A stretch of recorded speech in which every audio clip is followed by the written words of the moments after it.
one of the things that we just need to learn in terms of how do I take information available and decide which, which groups or which pages to follow, because they're experts. You find, like, say, the cooking example, you find chefs, prominent chefs that run their own Facebook or YouTube channels. You find people who are knowledgeable about, teaching programming or teaching, different kind of things, accounting or whatever on their social media handles. But the general public handles, you take it with a pinch of salt, and you need to be careful. So on the aspect of, like, especially if we look at the one of saying escaping reality, now can we say that the way us as people portray ourselves on social media is really what we are? Well, there is always this famous statement that I always talk to you about. We are a happy generation. We are a set generation with the happy pictures. Our pictures really portray a different conversation or a different story. And in actual reality, it's not what's happening, because you're trying to, because FOMO, which is the fear of missing out, is actually making you try to be where you are. So the problem here is, many a times you start using money that you do not have to please people that you don't know, even don't like at all. So at the end of the day, you're going to be in debt. At the end of the day, you're going to be under pressure to try to portray this image, which you probably, it's not happening. It's not happening for you. It's not happening. You don't want the world to know that. But personally, I personally don't agree. But that's on a personal level, because, like, I really post what I'm going through. I post my reality. Like, I don't post anything that's not my reality, to be honest. Yes, I mean, that's what you said at a personal level. So I'm just saying that there's also maybe a sense of, so at your personal level, you're saying you don't post your reality. At my personal level and my cycles, I really know for sure. That's why I'm trying to tell you that I have friends that actually post these things. After posting, they go like, "Yo, dude, can you help me out?" But you look at the pictures, it's a totally different story at all. You're like, guy, but you just posted something that actually contradictory of what you are saying, I don't know. Someone literally has borrowed someone's car. It's like this thing that we used to do in the ghettos, like where you have to borrow someone's clothing so that you can go and see some chick, But then she had this impression that it's your clothes, and then you are like, then maturity comes with your level of maturity. Yes, but this has nothing to do with maturity.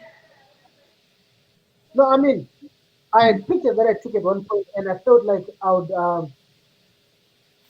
it would be vulgar to just divulge someone else's privacy, because I wasn't alone in that picture.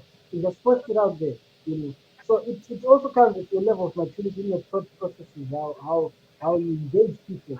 I wake up in the morning and I always have a thought to post out there on many platforms that with age comes a little bit of reservation also that you think of it. Is this necessary for the whole world to know that I'm thinking this? So I think in the physiologically for younger people, Facebook can be unnecessary pressure. I've seen people who are on social media and they thrive on comments and likes and all that, and physiologically and psychologically, when they don't get their expected responses on topics and pictures and all that they post out there, it drains you and puts you in an unnecessary relationship. Well, to be honest, I don't think that it's only young people. I've seen much older people struggle with the same thing, where they post a picture and they only get 2 likes, and not that they are all sad and things, but they don't feel like they're good enough, because the other lady posted a nice picture, but she got many likes and I didn't. So it's not only a thing that young generation struggles with, but like what Herbert was saying, I actually don't think that the term that says we are a sad generation with happy pictures, I don't think we can generalize that, like Stan says, because personally, I post pictures in the moment. Let's say I went hiking. I was happy when I was hiking. So I posted the picture because I was happy. The next day, I'm not going to post another picture portraying that I'm happy now when I'm not. So I only post like things in the moment. If I don't have anything to post, I don't. Yeah. And I don't feel like I get any pressure from someone else because I've understood that thing where you know that it's not always what it seems to be. So maybe if they post saying they are there, it's fine. I don't really get any pressure from that. So I also feel like as much as social media gives other people pressure, it also teaches us maybe to sort of have some self-control, to sort of be authentic, to sort of just love ourselves. So we cannot take it as an all negative thing. But I don't feel like we can generalize the whole thing that says we're a generation with happy pictures. I disagree. Yes, I mean, for sure we can we need to take to a certain percentage, you know, because each one of us here is representing a different kind of a person who uses social media. Mm-hmm. The last time when I traveled to the States, I felt this that you would see so many people that would be living a life that they are so much in date. But when you look at them, it's like they're doing everything. Everything is okay. They are super living. Before social media, people were still drowning in debt. Yeah. Yes, I get this part.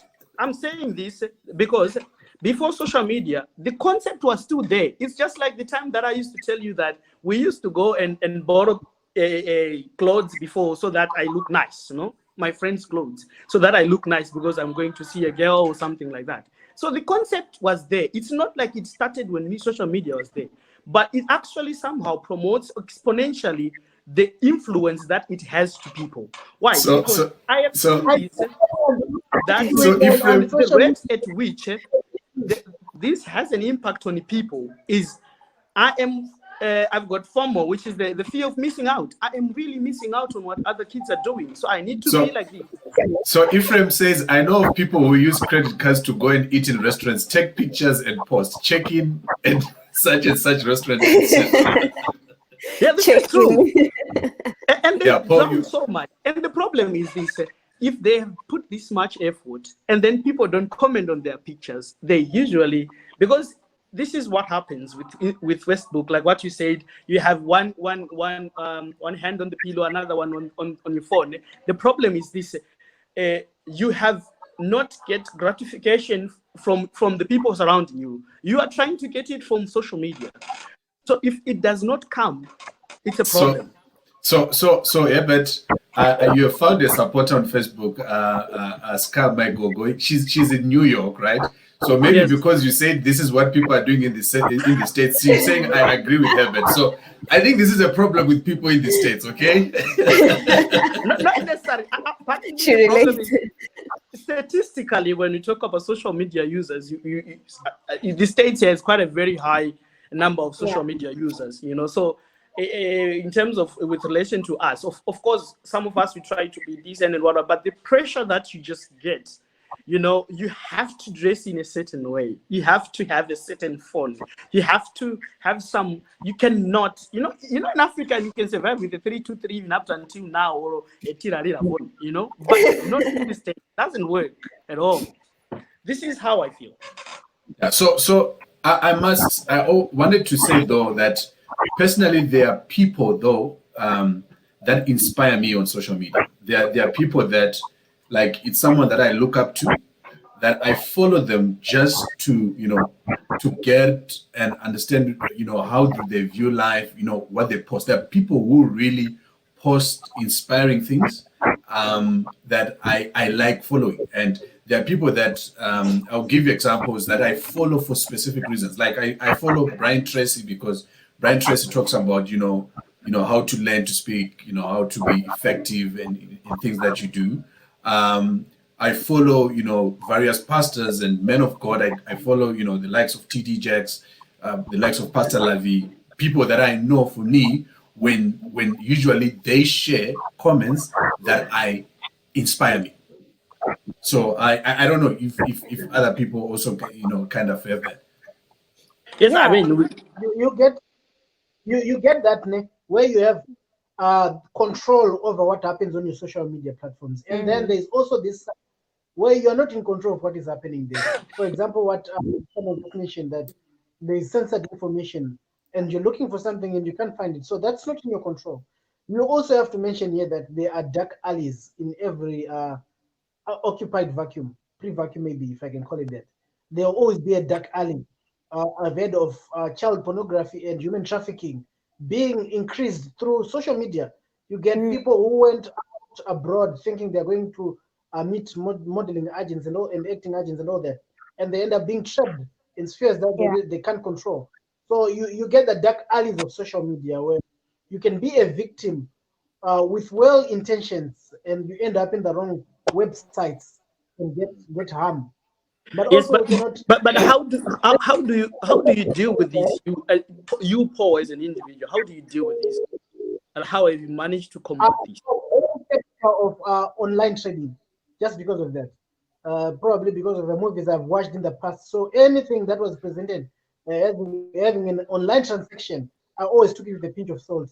That affected for even I tried forex trading, and just because of that reason, that it's an online transaction, it took me time to want to get my hands in it. But like I'm saying, also you also get.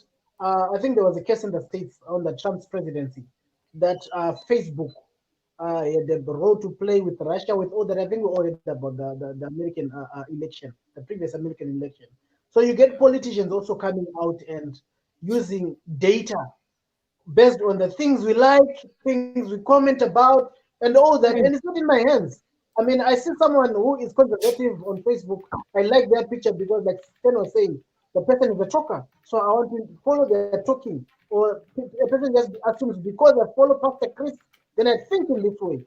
And they use that data to manipulate that data and probably decide what kind of adverts they put on my wall. Yeah. And before you know, you're in a sort of a mind-controlled frenzy, and you're not really on your platforms. So for me, what I also do is I try to clean up what I follow and listen to by trying to find out more information about that person. So, if a person posts about a certain topic, I don't just take that. I then try and now use Google and to try and find out more information about this person, because like for example the trading stuff, you find people that say they're millionaires, they're driving Lamborghinis and whatever, but when you when you Google them, you realize 3 months ago they were posting pictures walking from a spaza shop, just after buying a loaf of bread. So those are things that so how can we use social media for the better, or to benefit us in the positive way. So someone has spoken about, looking for inspiring stories, learning different resources, learning baking, cooking, things like. What else can we use, social media for?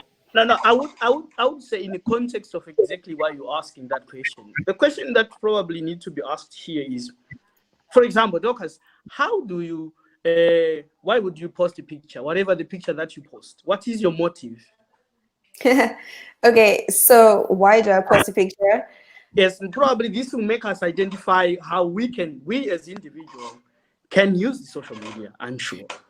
Yeah, so I post pictures to just share my moments, right? To share the moments that I want to share with people, then I post. But then it also depends on where I'm posting. Like if it's something like Facebook, you obviously have reservations because of different things. But if it's something like Instagram, you obviously share something that relates to Instagram. So I just share moments I just post pictures so that I can share moments with my friends. And obviously, if I get fewer likes than I wanted, it obviously doesn't feel good. Like, come on, I want likes here, but it's not a big thing. It's not like so likes are an issue. Yeah, likes are an issue. Exactly. This is instant gratification. Yeah, but then It's an instant mood booster, you know. It is.